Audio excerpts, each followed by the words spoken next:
इसमें कोई शक नहीं है कि अतीक अहमद एक दुर्दांत अपराधी था। लेकिन जो कोर्ट है, कोर्ट का जो फैसला है उसके बाद में ऐसा कुछ होना, ये जो है कानून व्यवस्था पर सीधा सीधा वार कर रहा है। और जो मुख्यमंत्री जी है उनको भी काफ़ी लोग ट्रोल कर रहे हैं। तो ये जो चीज़ है ये समझ से बाहर है कि ये हुआ क्या है, अचानक ये हो क्या रहा है। ये जंगल राज नहीं है, यहाँ पे कानून है, व्यवस्था है। हाय फ्रेंड्स, मैं आप सबकी प्रियंका मीणा। उम्मीद करती हूँ आप सब अच्छे होंगे। गाइस, बात करते हैं यूपी के प्रयागराज की, जहाँ पर 15 अप्रैल 2023 को मेडिकल चेकअप के बाद में मीडिया के सामने, पुलिस प्रशासन के सामने सरेआम अतीक और उसके भाई अशरफ को गोलियों से भून दिया जाता है 3 शख्स द्वारा। अतीक अहमद ने, जो कि एक रिक्शे वाले का बेटा था, उसने 17 साल की एज में पहला मर्डर किया था। तो जैसे ही वो मर्डर करता है सुर्खियों में आ जाता है। उसके बाद में वहाँ का एक बदमाश होता है चांद मियाँ, तो उसके साथ जुड़कर वो काम करने लगता है। फिर अतीक को महसूस होता है कि बाहुबली बनने से कोई फ़ायदा नहीं है। वो विधानसभा की चुनाव की तैयारी करने लगा। तो ये बात जो चांद मियाँ, जो जिनके साथ, जिस बदमाश के साथ जुड़ के वो काम कर रहा था, उसको बिल्कुल भी नहीं खली। तो दोनों के बीच में मतलब इस बात पे बिगड़ जाती है। और प्रयागराज में एक रोशनी बाग नाम की होटल है, वहाँ पर जो चांद बाबा है वो बम से उसको मारना चाहते थे, लेकिन दोनों में से एक को तो मरना था ही। तो इस बीच चांद बाबा जो है उनका मर्डर हो जाता है। और वहीं से अतीक का जो चैप्टर है वो शुरू हो जाता है। एक तरफ अतीक जो है विधायक बन जाते हैं और अपने साथ के लोगों के साथ मिलकर लोगों से वसूली करना, मारपीट करना, हफ्ता फिरौती, ये सब करना वो स्टार्ट कर देते। लोगों में इनका खौफ इस कदर था कि कोई भी इनके सामने मुंह खोलने की हिम्मत नहीं रखता था। एक बार जो अतीक का भाई है अशरफ, उनका काफिला जा रहा था गाड़ियों का।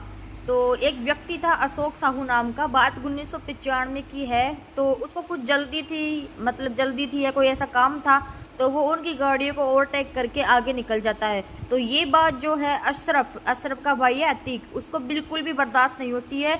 और वो उस व्यक्ति को पकड़ के बोलते हैं कि तुम्हारी हिम्मत कैसे हुई हमारी गाड़ियों को ओवरटेक करने की। और उस व्यक्ति को मारपीट करते हैं, बुरी तरह से मारपीट करते हैं। वो व्यक्ति रहम की भीख मांगता है, कहता है कि गलती हो गई है साहब, दोबारा ऐसा नहीं होगा। लेकिन उसके बाद भी उस व्यक्ति को गोलियों से भून दिया जाता है। तो इस तरह से इनके सामने किसी का भी मुंह खोलने की किसी की भी हिम्मत नहीं होती थी। और जैसे जैसे मतलब इनका रुतबा बढ़ता है तो इनका शान शौकत बढ़ता है। साल 2002 की बात है, इसी तरह से एक पार्षद होती है नस्ल नाम की, उनको भी इसी तरह से गोलियों से भूना जाता है। और जब बात अखबार में आती है तो उसके बाद में भी कोई कुछ नहीं करता है, ना पुलिस प्रशासन, ना मुख्यमंत्री, कोई कुछ नहीं करता है। साल 2003 में फिर एक बीजेपी के नेता होते हैं अशरफ, उन्होंने इनके खिलाफ बोलने की कोशिश की, इनके खिलाफ आवाज़ उठाने की कोशिश की। तो उनका भी इसी तरह से चैप्टर जो है क्लोज कर दिया जाता है। और जैसे जैसे ये लोग, इनकी वारदातें बढ़ती है तो इनका आसपास के इलाकों में जो वर्चस्व है वो अच्छे से कायम होता जा रहा है। इसी तरह वक्त आगे बढ़ता है और जो अतीक अहमद है, 5 बार विधायक बनने के बाद में उसकी इच्छा हुई कि मुझे अब सांसद बनना है। फिर उसकी इच्छा हुई कि जो मेरा भाई है अशरफ, उसे विधायक बना देते हैं। पश्चिम एक जो है इलाहाबाद की सीट होती है, लेकिन वहाँ से उनका एक साथी जो राजूपाल है वो वहाँ से विधायक बन जाता है बसपा से।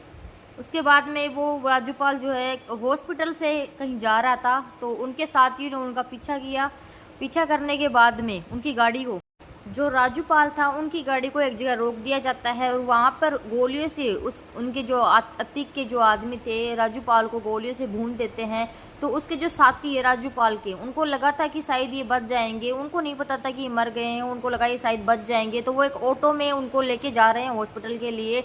तो अतीक के जो गुर्गे हैं उनको लगा कि शायद ये बच जाए, तो मतलब ऑटो का पीछा करते हैं वो लोग और ऑटो को रुकवा के वहाँ उसको गोलियों से भून दिया जाता है।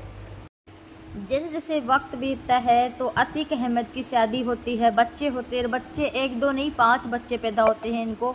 इनका जो वसूली का, फिरौती का, जो व्यापारियों के साथ ज़बरदस्ती उनकी प्रॉपर्टी पे सिग्नेचर करवाना, ये जो सिलसिला इनका चलता रहता है।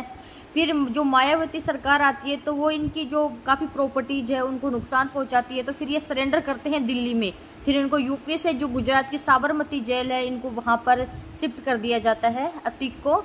अभी एक जो 24 फरवरी 2023 को एक 44 सेकंड का वीडियो वायरल होता है जिसमें उमेश पाल जो कि एक वकील है, जो राजूपाल हत्याकांड हुआ था उसका एक मुख्य गवाह भी है, उनके काफ़ी करीबी दोस्त थे, उनकी हत्या कर दी जाती है और उनकी हत्या असद अहमद करते हैं। और असद अहमद और कोई नहीं है, अतीक अहमद के बेटे हैं। उनके अतीक अहमद के जो 2 बेटे हैं वो ऑलरेडी पुलिस कस्टडी में है, किसी का अपहरण करने और फिरौती मांगने और ज़बरदस्ती प्रॉपर्टी पे सिग्नेचर करवाने में। तो उसके बाद में जब उमेश पाल की हत्या होती है तो उसमें उसकी जो गार्ड में जो सुरक्षाकर्मी लगे हुए थे 2 पुलिस वाले, उनकी भी हत्या कर दी जाती है। अभी ये बात यहाँ तक कि अब पुलिस की जो है अब जाके नींद टूट रही है। 2 पुलिसकर्मियों की हत्या होने के बाद में आज से पहले किसी ने कोई एक्शन नहीं लिया अतीक अहमद के खिलाफ। अब जब पुलिसकर्मियों की हत्या कर दी जाती है तो पुलिस और प्रशासन की नींद टूटती है।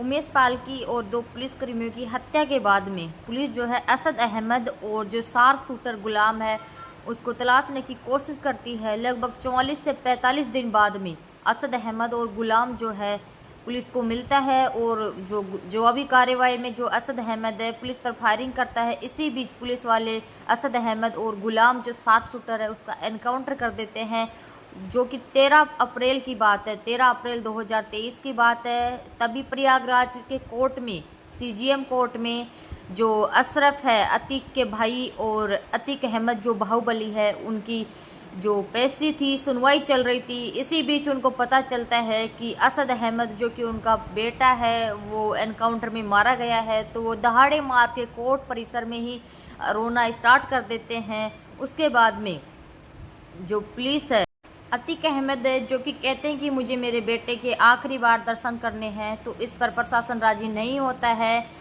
और उनकी जो वाइफ है उस पर भी 50,000 का इनाम है, वो भी फरार है। उनके जो अदर बेटे हैं वो पुलिस कस्टडी में हैं, जो बच्चे हैं वो बाल संरक्षण में हैं। और तभी 15 अप्रैल को जो अतीक अहमद और अशरफ है उनका जो मेडिकल चेकअप करवाने के बाद में मीडिया कर्मियों से बातचीत हो रही थी, तभी वहाँ पर 3 युवक आते हैं जो कि रिपोर्टर बताते हैं अपने आप को। और पुलिस अभिरक्षा में होते हुए पूरी मीडिया के सामने अतीक अहमद और अशरफ को गोलियों से भून दिया जाता है, जो कि कहीं ना कहीं कानून के लिए एक बहुत ही बड़ी बात है कि पुलिसकर्मियों के होते हुए, पूरी मीडिया के सामने होते हुए ये संविधान, ये कानून को हाथ में लेना, ये कहाँ तक ठीक है। अगर लोग कह रहे हैं कि ये पुलिस की चालबाजी है, मुख्यमंत्री जी की चालबाजी है, तो कानून का खौफ नहीं है किसी में भी। कोर्ट, न्यायालय, हम मानते हैं कि जो अतीक अहमद है वो एक बहुत ही बड़े अपराधी थे, उनका जो भी है बहुत सारी गैंगों से संपर्क था, पर इस तरह से उनको जो है सरेआम जो कोर्ट के आदेश है उसके बाद में इस तरह से गोलियों से भूनना कहाँ तक सही है, कुछ समझ में नहीं आ रहा। ये पुलिस की कार्रवाई है या जो 3 युवक है उनका काम है। इस तरह से अभिरक्षा में, पुलिस अभिरक्षा में होते हुए अतीक और अशरफ, उनके भाई को मार देना, एक जो कानून व्यवस्था है, पुलिस प्रशासन है, उस पर कहीं ना कहीं जो है सवाल खड़े कर रहा है कि कानून का भय नहीं है लोगों में। पूरी मीडिया है वहाँ पे, पूरी पुलिस है। उस बीच 3 युवक आते हैं जो रिपोर्टर बताते हैं आइडेंटिटी जो उनके गले में होती है, उसके बावजूद वो ताबड़तोड़ फायरिंग करते हैं। पुलिस प्रशासन वहाँ पे खड़ा रहता है, चुपचाप देख रहा है, कुछ समझ में नहीं आ रहा इस मामले में। कोई कह रहा है कि ये पुलिस प्रशासन द्वारा एनकाउंटर किया गया है, पुलिस की मिली भगत है। और जो 3 युवक है उन्होंने जो ये बताया है कि मुझे इसको मार के हमें जो है बड़ा डॉन बनना था, और जो उसको मारते हैं उस टाइम पे वो जय श्री राम के नारे लगाते हैं। तो इस तरह से इन चीज़ों को सांप्रदायिक जो है, सांप्रदायिकता का नाम देना जो भी है, ये चीज़ गलत है कि जो कानून, जो कोर्ट है उसकी सज़ा सुनाने के बाद में ये सब करना, ये कहाँ तक न्याय है, ये कुछ भी समझ में नहीं आ रहा। किसी के समझ में नहीं आ रहा कि ये कहाँ तक है, सही है या गलत है। आप लोगों की क्या राय है, कमेंट बॉक्स में ज़रूर बताएं।